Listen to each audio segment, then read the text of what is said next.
Alright guys, welcome once again to Legends of Evil, where I talk about villains from outside comic books. And today, I'm going to be talking about another one of Godzilla's better-known rogues, and that is Spacegodzilla. Now, Spacegodzilla comes from probably arguably the most least liked of the Heisei movies. Now, yes, I do understand there is a fandom for it.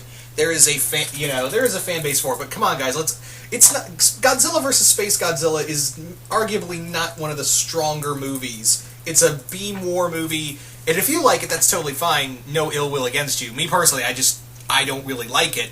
It's not one of my favorite movies. There's not a Godzilla movie I hate. Even Godzilla's Revenge has its merits in some cases. There's not a Godzilla movie that I vehemently hate.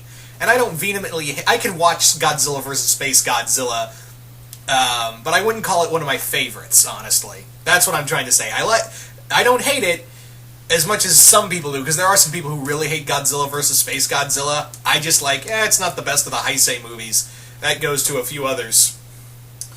Anyway, so with Spacegodzilla, let's talk about, let's delve right into Spacegodzilla.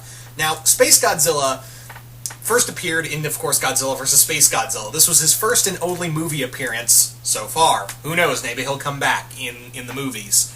But Spacegodzilla has a very interesting origin, because you see there's two different origins they go with. The first being is that Godzilla, during the events of Godzilla vs.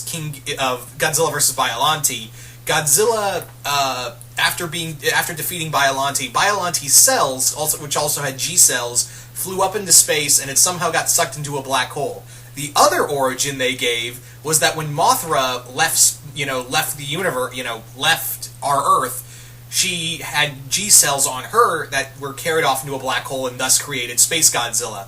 It's the most confusing goddamn thing ever, and they never really fully explain it. Which also doesn't make sense, because the events of Godzilla vs. Biollante, if you want to go by time travel standards, Godzilla vs. Biollante is, the events of what happened there, thanks to Godzilla vs. King Ghidorah, would technically no longer exist, because King Ghidorah took Godzilla's place throughout that timeline. So that part of the timeline should be erased, figuratively speaking, but whatever. That movie, as much as I love Godzilla vs. King Ghidorah, the time travel makes no fucking sense.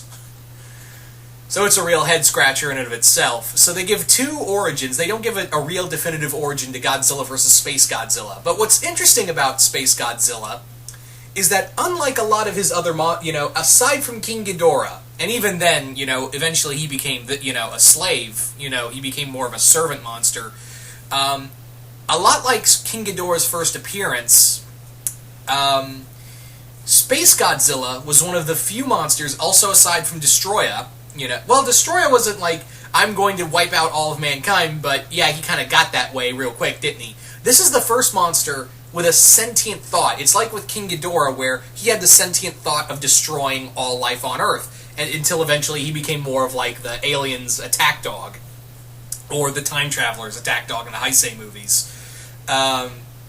Spacegodzilla was the first one who had no master. He had no one to control him, and with his own thought process, he literally thought to himself, "I'm gonna take over Earth, and no one's gonna tell me to take over Earth. I'm gonna do it myself." So it's really cool that, much like there are very few monsters in the in the Godzilla genre that are not built or created or enslaved by some other group that wanted to destroy Godzilla.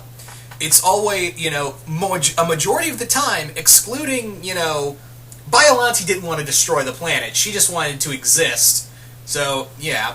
And really, the only ones that were like that were Spacegodzilla and Destroya, technically speaking, because again, King Ghidorah was like that back in Ghidra, the three-headed monster, but he eventually became the attack dog for such and such time traveler or alien, really. Well, Hedorah is another one. Hedorah's another one. Yeah, mark this day, Hedorah has more sentient, thought process than King Ghidorah did. That's a sad sentence to say. And it really bugged me to say it.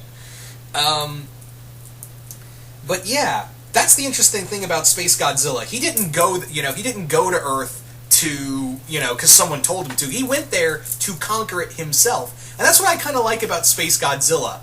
He is a monster with a plan. He's clearly, and Toho's talked about, Toho Studios has mentioned that despite of his appearance, Space Godzilla is one of the more intelligent kaiju.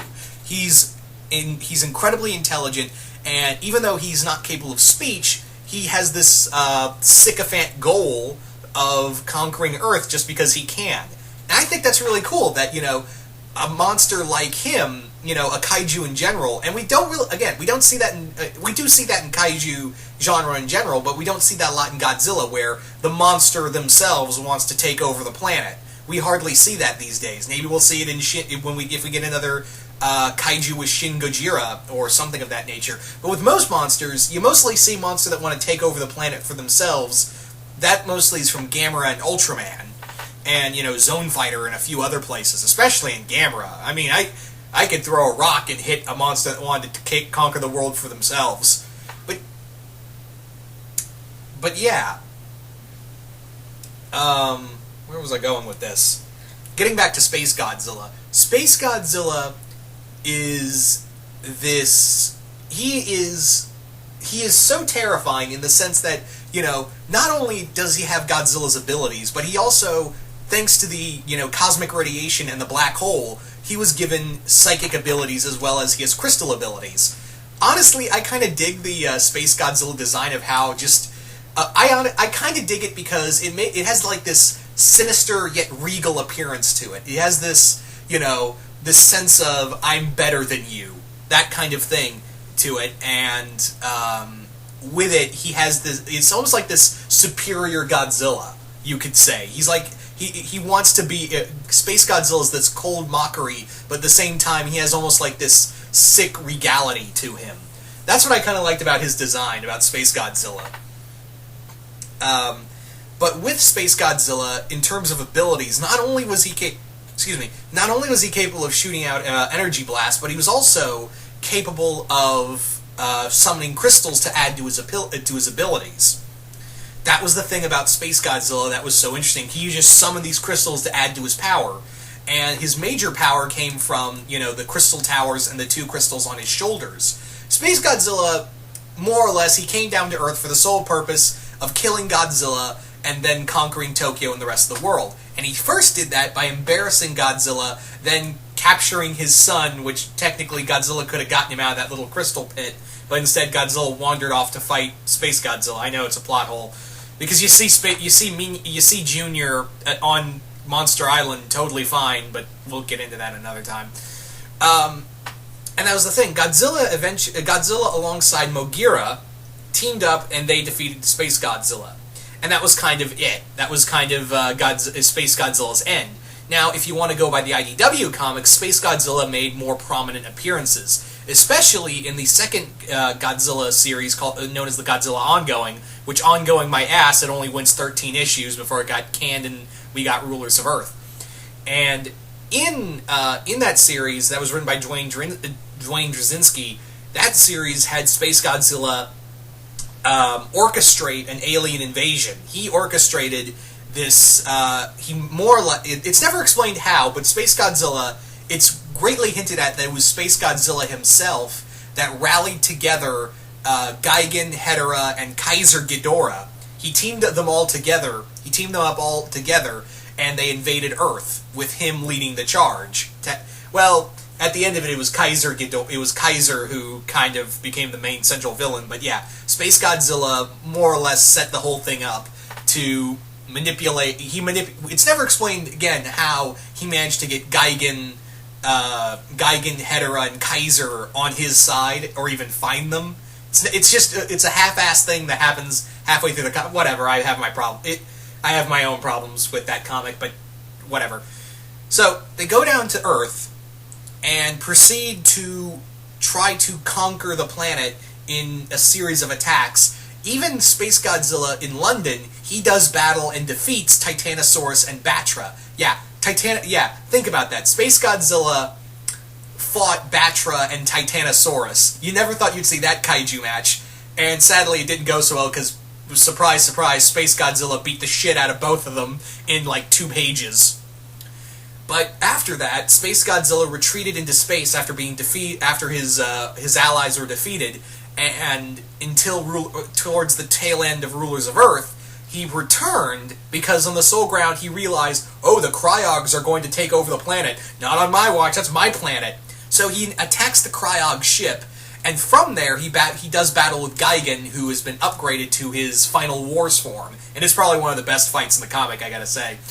But from there, he is knocked back down to Earth during the invasion of the Trilopods, and he is forced to team up with Godzilla for a temporary time until he realizes, oh, we're losing? Bye, and heads off. The other time he makes an appearance is in Godzilla the Half-Century War, where he invades Bombay, India, and Godzilla and Heisei Mechagodzilla defeat him.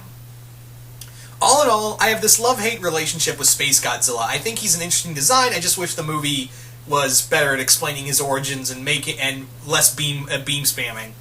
But it is what it is. All in all, I think he's one of the more unique kaiju because, like I said, Space Godzilla he's kind of played out like a mastermind. There's a brain under all of that. There's a brain under all that kaiju. Under all those crystals and scales, there is a mind working, and that's what I think is really cool because we know Godzilla's intelligent, but if you gave him that kind of sinister purpose, and trust me, he's had that in a lot of iterations. But if you gave him just this kind of malevolence that Space Godzilla had, we'd be all fucked, wouldn't we? So there you go, guys. So you guys tell me, what do you guys think of Space Godzilla? Do you guys like him? Do you guys hate him? Just comment below, let me know. And once again, hope you all enjoyed this segment of Legends of Evil. This one was a lot of fun to do, and hope you all enjoyed this. And I will see you guys later.